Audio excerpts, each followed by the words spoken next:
بسم اللہ الرحمن الرحیم۔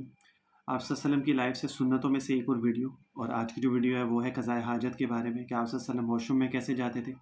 قدم کیسے رکھتے تھے، باہر کیسے آتے تھے، کون سی دعا پڑھتے تھے، قضائے حاجت کے لیے جب جاتے تو آپ صلی اللہ علیہ وسلم کیسے بیٹھتے تھے، اٹھتے کیسے تھے، ہر چیز میں آپ لوگوں کے ساتھ جو ہے وہ شیئر کروں گا، ٹھیک ہے۔ ہر سنت جو ہے، جو بھی آپ کی سنت ہوتی ہے وہ مرد اور عورت دونوں کے لیے ہوتی ہے، وہ صرف ایک کے لیے، مردوں کے لیے خاص نہیں ہے، وہ مرد عورت دونوں کے لیے سنت ہوتی ہے، ٹھیک ہے۔ تو کوئی یہ نہ سمجھے کہ صرف مردوں کے لیے سنتیں ہوتی ہیں، عورت کے لیے نہیں۔ عورت کے لیے بھی ویسے ہی واش روم میں جانا ہے جیسے مرد جائے گا، ویسے ہی ہر چیز ہوتی ہے۔ اچھا، سب سے پہلے جو آپ سے بیت الخلاء میں داخل ہوتے ہیں تو بایاں قدم پہلے اندر رکھتے تھے، الٹا پاؤں پہلے اندر رکھتے تھے اور باہر آتے ہوئے سیدھا پاؤں رکھتے تھے، اور جب اندر داخل ہوتے تھے تو آپ صلی اللہ علیہ وسلم جو ہے وہ دعا پڑھتے تھے، اللہم انی اعوذ بک من الخبث والخبائث، اور جب باہر آتے تو غفرانک الحمد للہ الذی اذھب عنی الاذی وعافانی، یہ دعا پڑھتے تھے۔ یہ سنت عمل ہو گیا، ٹھیک ہے۔ اور میں ہمیشہ سے ایک چیز کہتا ہوں کہ آپ لوگوں نے واش روم تو جانا ہی ہے، باہر بھی آنا ہے، تو جب جائیں تو پھر ایسے ہی جائیں جیسے آپ صلی اللہ علیہ وسلم جاتے تھے، اور باہر آئے ویسے ہی جیسے آپ صلی اللہ علیہ وسلم آتے تھے۔ اس کے اندر پھر سستی کس چیز کی، مجھے یہ بات سمجھ میں نہیں آتی ہے کہ جب ایک چیز آپ نے کرنی ہی ہے تو پھر آپ اس کو سنت کے مطابق کر لیں تو وہ زیادہ بہتر نہیں ہے، اس میں آپ کو ثواب بھی مل جائے گا۔ اچھا، ٹھیک ہو گیا۔ جب آپ رفع حاجت کو جاتے تو جب تک آپ زمین کے بالکل قریب نہ ہو جاتے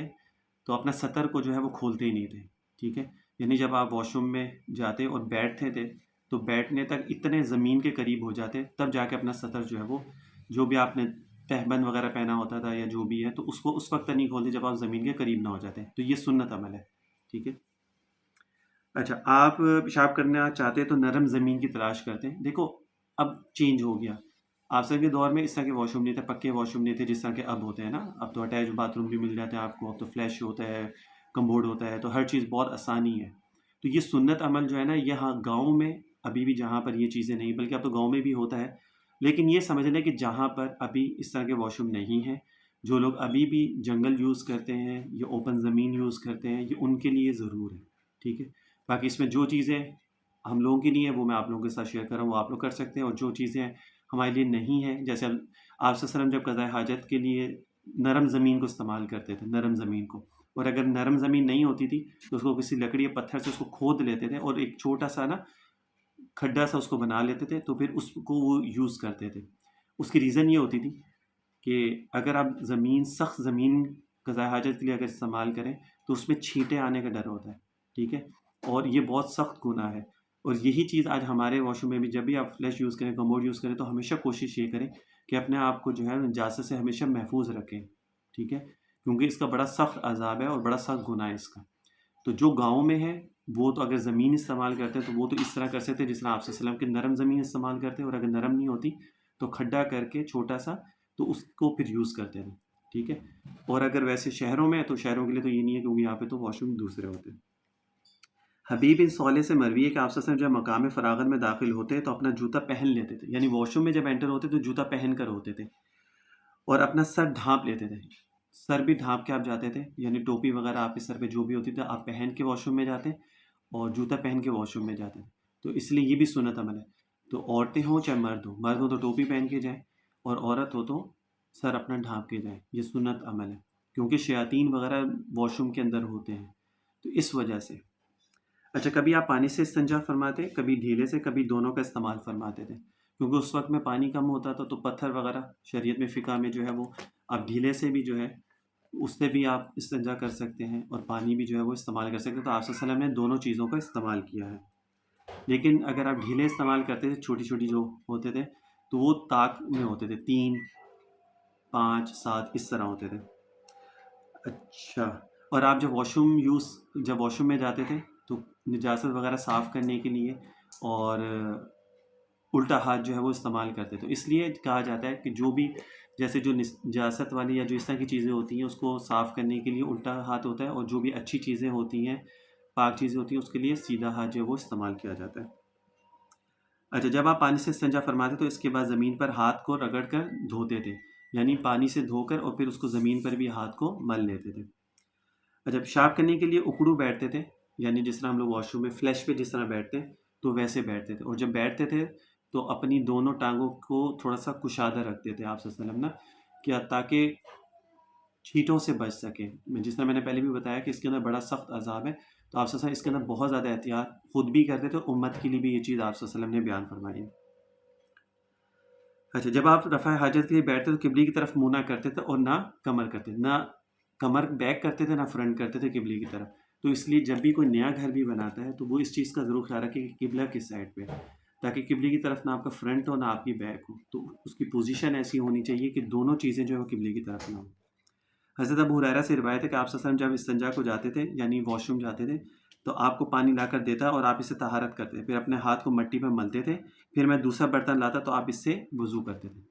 یعنی واش روم وغیرہ میں آپ پانی استعمال کرتے اور پھر اپنا ہاتھ زمین پر رگڑ کے اس کو صاف کر لیتے تھے، ٹھیک ہے، اور پھر اس کے بعد وضو کے لیے الگ برتن لاتے تھے، پانی ہوتا تھا اور پھر آپ اس سے وضو فرماتے تھے. اب اس کی تشریح میں تھوڑی سی آپ کو بتا دیتا ہوں کہ اس بات کا مطلب کیا ہے.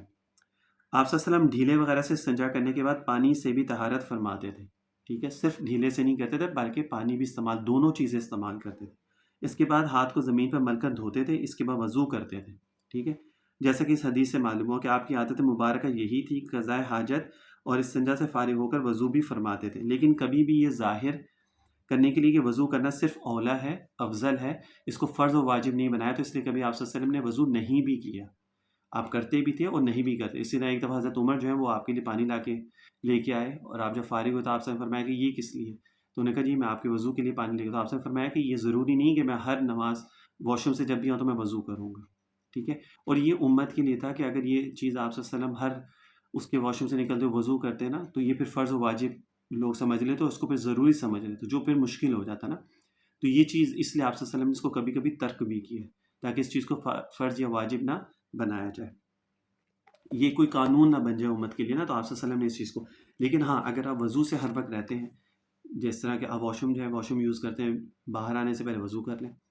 اگر آپ کو پورا نہیں کر سکتے کہ سنت کے مطابق مستحبات بھی آپ کریں، سنتیں بھی کریں پوری، تو 4 فرضی کر کے آپ باہر آ جائیں. سارا دن وضو سے رہیں گے تو گناہ سے محفوظ رہیں گے، نماز پڑھنا آسان ہوتی ہے، ذکر اذکار کرنا آسان ہوتا ہے، ہر چیز بہت آسان ہو جاتی ہے اگر آپ سارا دن وضو سے رہتے ہیں. کہیں اگر مجبوری ہے کہ پانی نہیں ہے، یا ایسا ہے کہ کپڑے گیلے ہو جائیں گے یا کچھ ایسی مجبوری ہے، تو آپ چھوڑ بھی دیں، جس طرح میں نے ابھی اس حدیث میں کہ آپ صلی اللہ علیہ وسلم نے اس کو ترک کیا. لیکن ہاں اگر آپ رہیں گے تو اس کے بینیفٹس میں آپ کو بتا رہا ہوں کہ آپ گناہ سے بچیں گے، نماز پڑھنا بہت آسان ہوتی ہے. آدھا کام جو لوگوں کو سستی آتی ہے نماز پڑھنے میں، ان کا آدھا کام وضو کرتا ہے. وضو ہو تو 1 منٹ میں اٹھ کے انسان نماز پڑھ لے، وضو نہیں ہے تو پھر اس کو تکلیف ہوتی ہے کہ میں جاؤں گا وضو کروں گا پھر آؤں گا، تو شیطان اس کو اٹھنے نہیں دیتا. تو یہ چیزیں ہوتی ہیں. اور پھر کیا ہوتا ہے، وضو ہو تو انسان بیٹھے بیٹھے آفس میں بیٹھا ہے، جاب جہاں کرتا ہے وہاں بیٹھا ہوا ہے، یا کہیں کام کرتا ہے وہاں بیٹھا ہوا ہے، بیٹھے بیٹھے ہاتھ میں تسبیح پکڑ کے اپنا ذکر بھی کر سکتا ہے وضو ہو تو. خیر تسبیح تو آپ بغیر وضو کے بھی پڑھ سکتے ہیں، لیکن وضو ہو تو اور اچھا ہو جاتا ہے. تو یہ بھی بہت فائدے ہوتے ہیں. تو کوشش یہی کیا کریں کہ ہر وقت وضو سے رہیں. اور جو سنتیں میں نے آپ لوگوں کو بتائیں آپ سے کہ انٹر کیسے ہوتے تھے، باہر کیسے آتے تھے، اور آپ بیٹھتے کیسے تھے، ٹھیک ہے، اور آپ صلی اللہ علیہ وسلم کی کیا کیا کن چیزوں میں عادت مبارک تھی جو آج کل کے حساب سے ہے کیونکہ ٹائم چینج ہو گیا. تو آپ لوگ وہ چیزیں اڈاپٹ کر سکتے ہیں جو آپ آج کل ہمیں سنتیں جو ہمیں مل سکتی ہیں، یعنی واش روم میں انٹر ہونا، باہر ہونا، بیٹھنا کیسے ہے، یہ سب چیزیں، ٹھیک ہے. ہاں جو گاؤں میں رہتے ہیں جہاں پر واش روم کا بھی سین نہیں ہے، جہاں پہ مٹی وغیرہ یوز کرتے ہیں یا جنگل میں جاتے ہیں یا کوئی اس طرح کی ہے، تو وہاں پہ یہ ساری سنتیں آپ لوگ یوز کر سکتے ہیں، استعمال اس کے اوپر عمل کر سکتے ہیں. صلی اللہ علیہ وسلم تسلیما کثیرا کثیرا.